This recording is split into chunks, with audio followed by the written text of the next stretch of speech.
إن الذين قالوا ربنا الله ثم استقاموا تتنزل عليهم الملائكة ألا تخافوا ولا تحزنوا وأبشروا بالجنة التي كنتم توعدون نحن أولياؤكم في الحياة الدنيا وفي الآخرة ولكم فيها ما تشتهي أنفسكم ولكم فيها ما تدعون نزلا من غفور رحيم ومن أحسن قولا ممن دعا إلى الله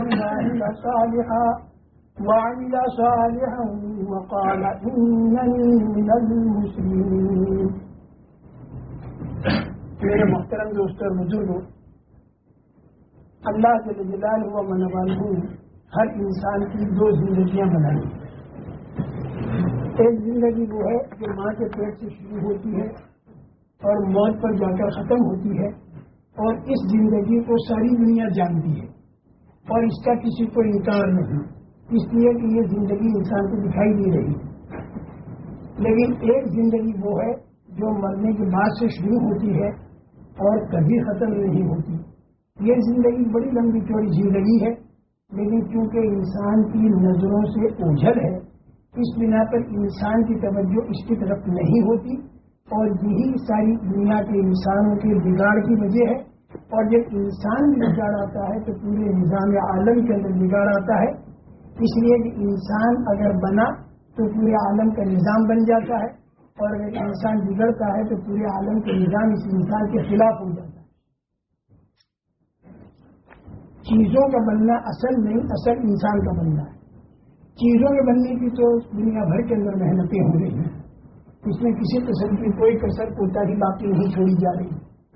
سڑکیں اچھی بن جائیں، مکانات اچھے بن جائیں، کھانا اچھا بن جائے، سواریاں تیز رفتار بن جائیں، یہ محنت تو ہو رہی ہے.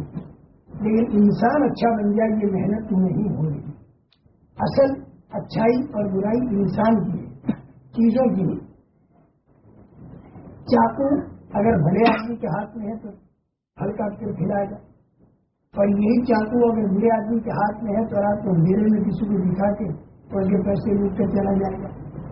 کار اگر کسی بھلے آدمی کے ہاتھ میں ہے تو کسی کو سڑک پر بیمار دیکھے گا، اسے اپنی کار میں بٹھا کے ہسپتال میں پہنچا کر اس کا علاج کرا کے اسے گھر تک پہنچا دے گا. اور یہی کار اگر کسی برے آدمی کے ہاتھ میں ہوگی تو وہ رات کے اندھیرے سے فائدہ اٹھا کر ریوالور دکھا کر پیسے لوٹ کر کار میں بیٹھ کر بھاگ جائے گا. تو اصل اچھائی اور برائی چیزوں کی نہیں ہے، اچھائی برائی انسان کی. انسان اگر اچھا ہے تو کچی سڑکوں پر بھی یہ انسان اطمینان سے رہے گا، اور اگر انسان خود بگڑا ہوا ہے تو یہ شاندار چیزوں کے اندر رہتے ہوئے انسان پریشان ہوگا. کس بنا پر؟ اصل اچھائی اور برائی انسان کی ہے. انسان اگر اچھا بن جائے تو سارے عالم کا نظام ٹھیک بن جائے گا، اور مرنے کے بعد والی زندگی بھی ٹھیک بن جائے گی. اور انسان اگر خراب ہو گیا تو سارے نظام عالم اس انسان کے خلاف ہوگا. پھر دنیا کی پھیلی ہوئی چیزیں ہاتھ میں ہوتے ہوئے انسان کے دل میں چین نہیں ہوگا. جیسے کہ آج دیکھا جا رہا ہے، آج سے 200 سال پہلے اتنی چیزیں نہیں تھیں، لیکن انسان اتنا پریشان بھی نہیں تھا. اور آج چیزیں راحت کی بہت بڑھ گئی، لیکن انسان زیادہ پریشان ہے. بدن کی راحت کا سامان تو بڑھ گیا، لیکن دل کا سکون اور چین ختم ہو گیا. امریکہ کے ایک مرد چلا بجا کے ہمارے یہاں آئے، پورا چلا کر کے جانے لگے تو وہ مرد میرے پاس آئے، مجھ سے کہنے لگے کوئی آخری بات. تو میں نے کہا بھائی آخری بات یہ ہے کہ تم مغربی ملک والوں کا پوری دنیا کے اوپر یہ احسان ہے کہ انسان کی بدن کی راحت کا سامان پوری دنیا میں تمہیں سپلائی کر دیا، لیکن اپنی ایک چیز کھو کر. کہتے ہیں وہ کیا؟ میں نے کہا دل کا سکون اور چین کھو کر. سوچ میں پڑا. کہتے ہیں بات تو میری ساتھ تمہاری ٹھیک ہے، اور ہم نے کہا یہ جو ہمارا دعوت کا کام ہے اللہ ہمیں نبیوں والے طرز پر کرنے کی توفیق دے. دعویٰ نہیں ہے، اللہ ہمیں صحابہ کے طرز پر کرنے کی توفیق دے. ہمارا دعویٰ نہیں ہے، کوشش ہے بھائی، ہماری کوشش ہے. اللہ کوئی نسبت ذریعے کی بھی اللہ مرحمت فرمائے، وہ بھی اپنے کرم سے. ہماری استعداد و صلاحیتوں کی بنا پر نہیں، کیونکہ دین کا کام جو ہوتا ہے وہ اللہ کے کرم سے ہی ہوتا ہے. آدمی جب ہاتھ پیر مارتا ہے تو کم استعداد والوں سے بھی دین کا کام اللہ لے لیتے ہیں اور اللہ اپنے دین کی طاقت کو ظاہر فرماتے ہیں. اسی بنا پر حضور پاک صلی اللہ تعالی علیہ وسلم کی پیدائش مکہ مکرمہ میں ہوئی. اس زمانے کے جو بڑے بڑے تھے لوگ روم اور فارس وہاں نہیں ہوا. اگر وہاں پیدائش ہوتی اور آپ بات کو لے کر کھڑے ہوتے پوری دنیا میں چلتی تو ساری دنیا کا آدمی اب قیامت تک یہی کہتے کہ رومیوں کی طاقت اور فارسیوں کا پیسہ، اسرائیل فارس کا مال اور قیصر روم کی طاقت، کیوں یہ دو چیزیں دنیا کے اندر ہوتی ہیں جن کا سمجھوتا ہوتا ہے اور جن کی آپس میں لڑائی ہوتی ہے. ایک زر ایک زور، ایک طرف زر ایک طرف زور. قارون کے پاس زر تھا، فرعون کے پاس زور تھا. ایسے قیصر کے پاس زور تھا، کسرا کے پاس زر تھا، پیسہ زیادہ تھا کسرا کے پاس. اور آئندہ زمانے میں جو دجال آئے گا اس کے پاس ہوگا زر اور یاجوج ماجوج آئیں گے ان کے پاس ہوگا زور. بھائی یہ پوری دنیا کے اندر ایک ترتیب چل رہی ہے ہر زمانے کی. میں پچھلی بتاؤں گا، اگلی بتاؤں گا، موجودہ زمانے کی بتانے کی کوشش نہیں کروں گا. اگر نکل گئی زبان سے تو غلطی سے سمجھے.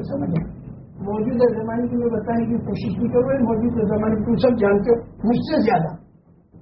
بس پچھلی بتاؤں گا، اگلی بتاؤں گا، پر بیچ کی تم خود سمجھ لو. پچھلی لائن کلیئر کیا، اگلی لائن کلیئر کیا، بیچ کی لائن کو کلیئر پھر آپ کر دو. پچھلی لائن ڈینجر کیا، اگلی لائن ڈینجر کیا، اب بیچ کی لائن کو دیکھ لو کہ ڈینجر پر چل رہے یا کلیئر پر چل رہے. کلیئر لائن کو اللہ صراط مستقیم کہتا ہے اور ڈینجر لائن کو اللہ ضالین والا راستہ کہتا ہے. جو آدمی سیدھے راستے پر چلتا ہے تو وہ انعامات تک پہنچتا ہے، علامت علیہ تک پہنچتا ہے، اور جو آدمی ٹیڑھے راستے پر چلتا ہے وہ مغضوب علیہ تک پہنچ جاتا ہے. تو یہ آدمی خود دیکھ رہے. اور انبیاء کرام علیہ السلام نے بتایا کہ جو لائن صاف ہوتی ہے اس کے بعد اس کے لیے تو وہ ہوتے ہیں بشیر، اور جو لائن خطرناک ہوتی ہے اس کے بارے میں ہوتے ہیں نذیر. تو نبیوں کے یہ دو کام ہوتے ہیں، یا تو کلیئر یا ڈینجر. یہ دو باتیں بتا دیتے ہیں وہ کہ یہ کلیئر ہے اور یہ ڈینجر ہے. کیا کھانا کلیئر لائن پر، کون سا ڈینجر لائن پر، کون سا صراط مستقیم اور کون سا ٹیڑھا راستہ. سیدھے راستے پر چلنے والا ہمیشہ کامیاب، ٹیڑھے راستے پر چلنے والا ہمیشہ ناکام. تو یہ دو چیزیں ہر زمانے میں زر اور زور. تو قیصر روم کے پاس تو تھا زور اور کسرا فارس کے پاس تھا زر. حضور اکرم صلی اللہ علیہ وسلم کو ان دونوں جگہ نہیں پیدا کیا اللہ نے،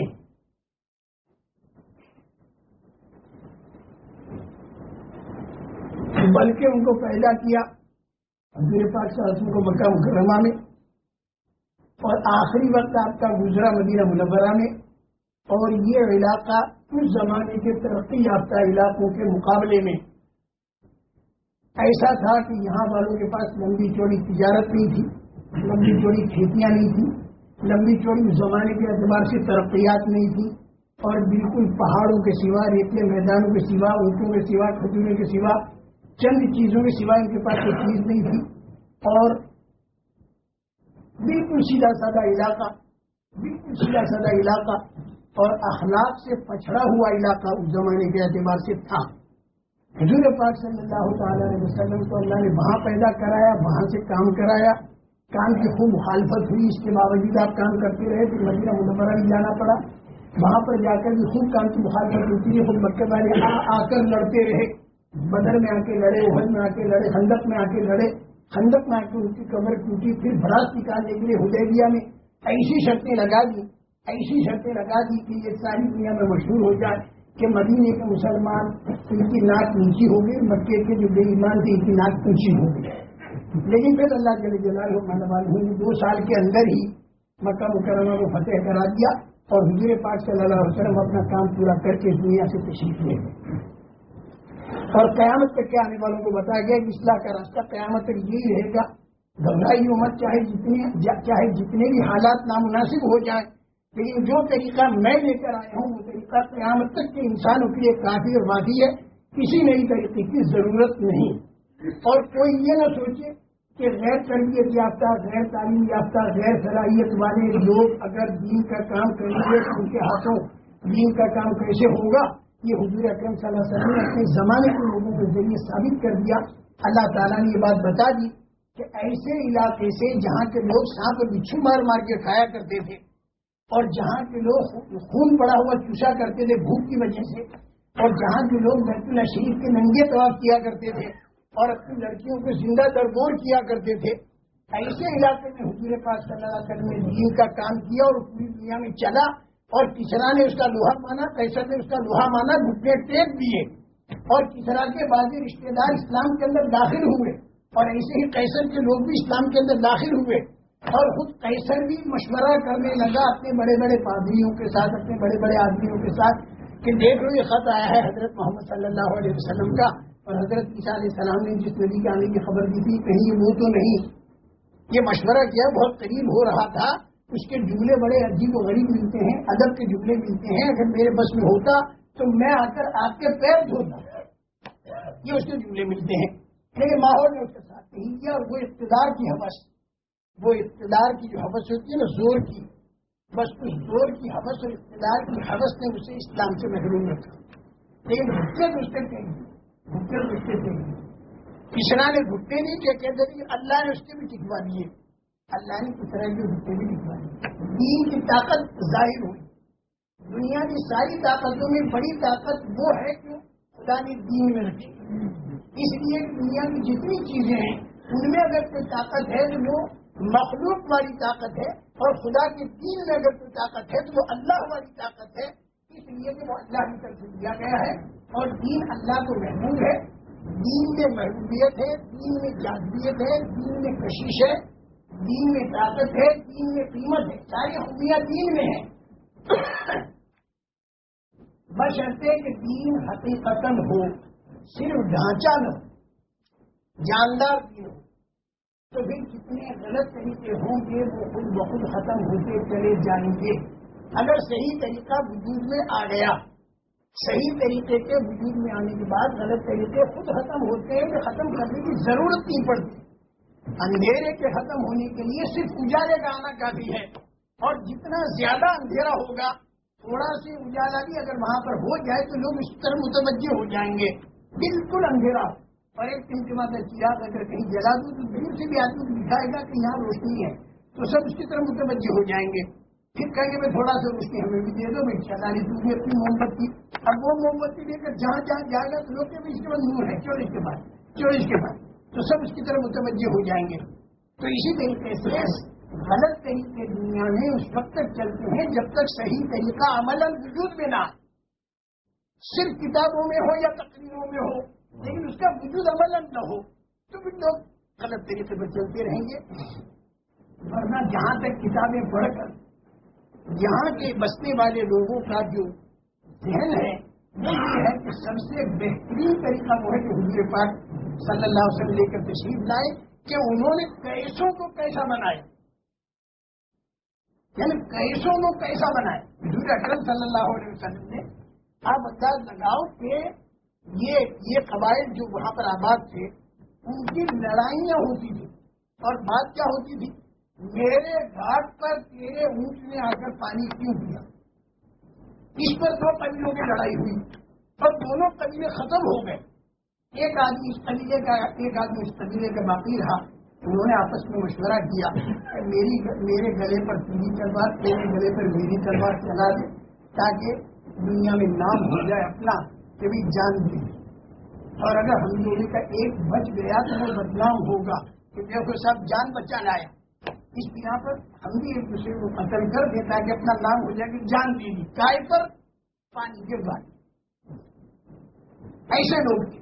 اور اس کے علاوہ بہت تفصیلات ہیں، وہ کتابوں میں زمانے جاہلیت کی سب دیکھتے ہیں، لیکن حضور اکرم صلی اللہ تعالی علیہ وسلم کی تربیت کے بعد یہ لوگ کیسے بنے،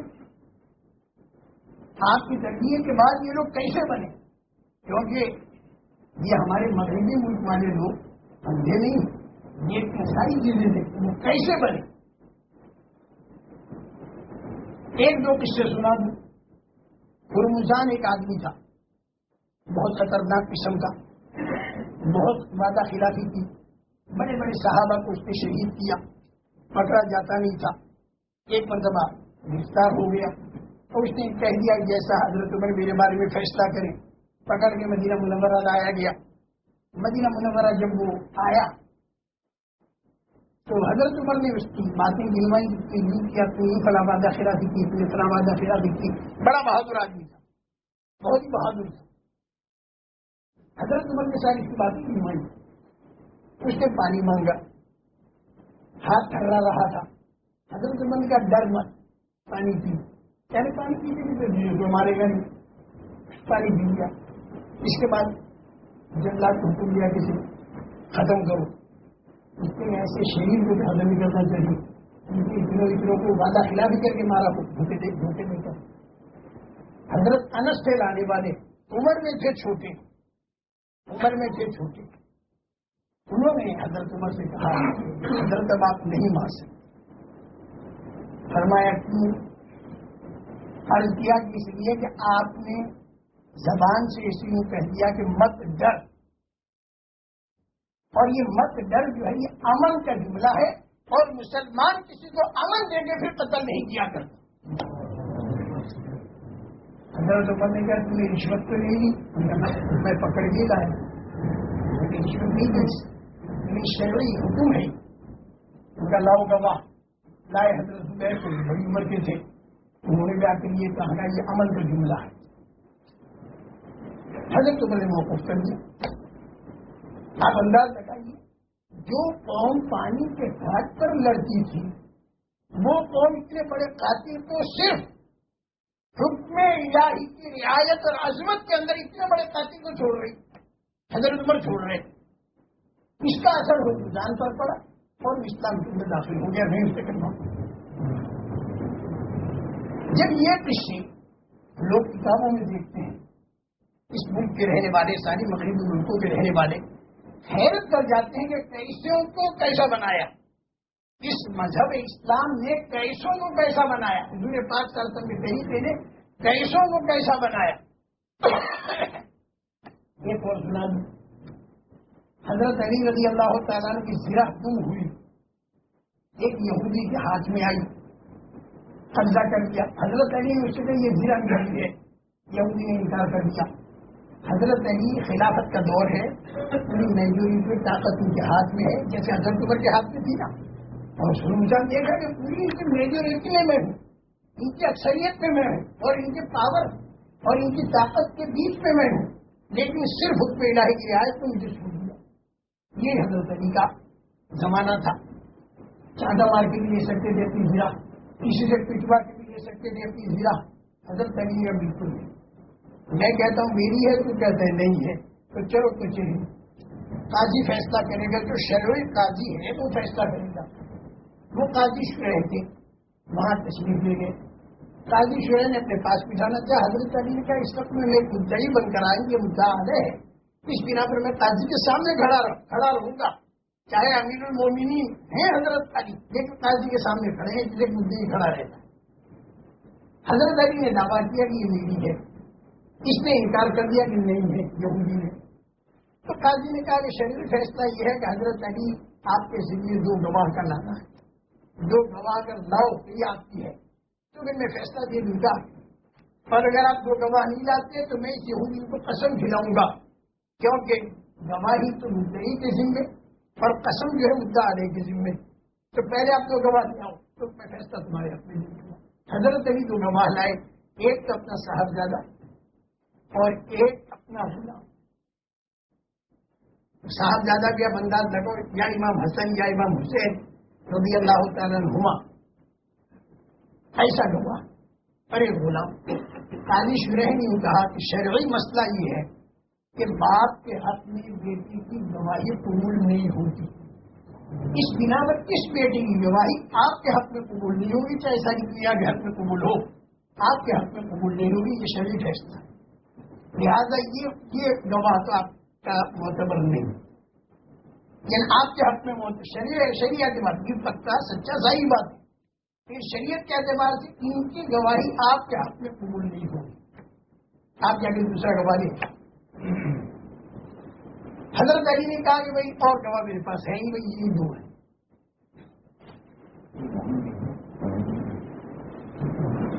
قاضی شرح نے کہا بات حقیقت چاہے کچھ ہو، میں قانون الہی کا فیصلہ یہ ہوگا کہ اس یہودی کو دیا جائے اگر یہ قسم کھائے، اس کو ہم نہیں۔